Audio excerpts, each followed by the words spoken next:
dwindling sales, and Captain America Comics ended with its 75th issue in February 1950. Horror comics were ascendant as a popular comic genre during this period. In keeping with the trend, the final 2 issues of Captain America Comics were published under the title Captain America's Weird Tales. Timely's corporate successor, Atlas Comics, relaunched the character in 1953 in Young Men No. 24, where Captain America appears alongside the wartime heroes Human Torch and Toro, which was followed by a revival of Captain America Comics in 1954, written by Stan Lee and drawn by John Romita. In the spirit of the Cold War and McCarthyism, the character was billed as Captain America, Commie Smasher, and faced enemies associated with the Soviet Union. The series was a commercial failure and was canceled after just 3 issues. Romita attributed the series' failure to the changing political climate, particularly the public opposition to the Korean War. The character subsequently fell out of active publication for nearly a decade, with Romita noting that, for a while, Captain America was a dirty word. Return to comics, 1960s. Captain America made his ostensible return in the anthology Strange Tales No. 114, November 1963, published by Atlas's corporate successor Marvel Comics. In an 18-page story written by Lee and illustrated by Kirby, Captain America re-emerges following years of apparent retirement, though he is revealed as an imposter who is defeated by Human Torch of the Fantastic Four. A caption in the final panel indicates that the story was a test to gauge interest in a potential return for Captain America. The reader response to the story was enthusiastic, and the character was formally reintroduced in the Avengers No. 4, March 1964. The Avengers No. 4 retroactively established that Captain America had fallen into the Atlantic Ocean in the final days of World War II, where he spent decades frozen in ice in a state of suspended animation before being found and recovered. Captain America solo stories written by Lee with Kirby as the primary penciler were published in the anthology Tales of Suspense, alongside solo stories focused on fellow Avengers member Iron Man, beginning in November 1964. The character also appeared in Lee and Kirby's World War II set Sankt Fury and his Howling Commandos, beginning in December same year.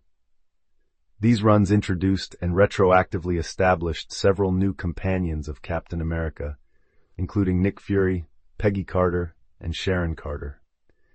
In 1966, Joe Simon sued Marvel Comics, asserting that he was legally entitled to renew the copyright on the character upon the expiration of the original 28-year term. The 2 parties settled out of court, with Simon agreeing to a statement that the character had been created under terms of employment by the publisher and was therefore work for hire owned by the company.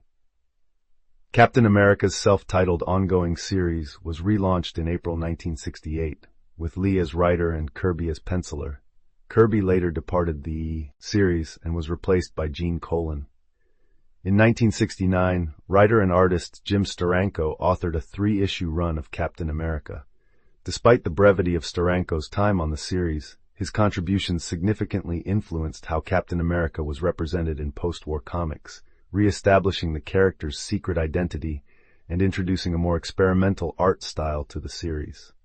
Political shifts, 1970s. In contrast to the character's enthusiastic participation in World War II, comics featuring Captain America rarely broached the topic of the Vietnam War, though the subject of Captain America's potential participation was frequently debated by readers in the letters to the editor section in Captain America.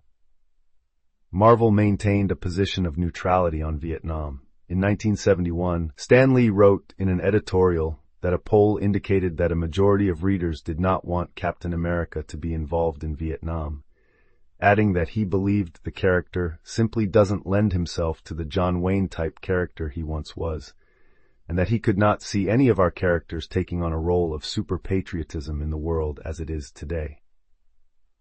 Captain America stories in the 1970s began to increasingly focus on domestic American political issues, such as poverty, racism, pollution, and political corruption.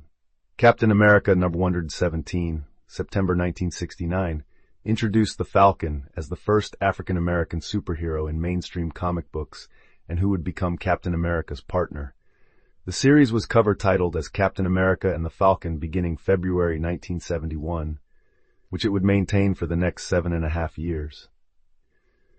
These political shifts were significantly shaped by comics created by writer Steve Englehart and artist Sal Buscema, who joined the series in 1972. In a 1974 storyline written by Englehart directly inspired by the Watergate scandal, Captain America is framed for murder by the fascistic secret empire, whose leader is ultimately revealed to be the President of the United States. The incident causes a disillusioned Steve Rogers to briefly drop the moniker of Captain America to become Nomad, the man without a country, though he later vowed to reclaim the ideals of America, which its leaders have trampled upon, and again assumed the role of Captain America. Englehart and Buscema's run was highly acclaimed, bringing Captain America from one of Marvel's lowest-selling titles to its top-selling comic, and the conflict between America as it idealizes itself to be, and America in reality would recur frequently as a theme in Captain America comics in the subsequent decades. In 1975, Roy Thomas created the comic book series The Invaders. Set during World War II, the comic focuses on a superhero team composed of Timely's wartime-era superheroes, with Captain America as its leader. Thomas, a fan of stories from the golden age of comic books, drew inspiration for the series from Timely's All-Winners Squad. Jack Kirby wrote an illustrated run on Captain America and the Falcon from 1975 to 1977. This was followed by issues authored by a number of writers and artists, including Roy Thomas, Donald F. Glut, Roger McKenzie, and Sal Buscema. The series was also retitled Captain America,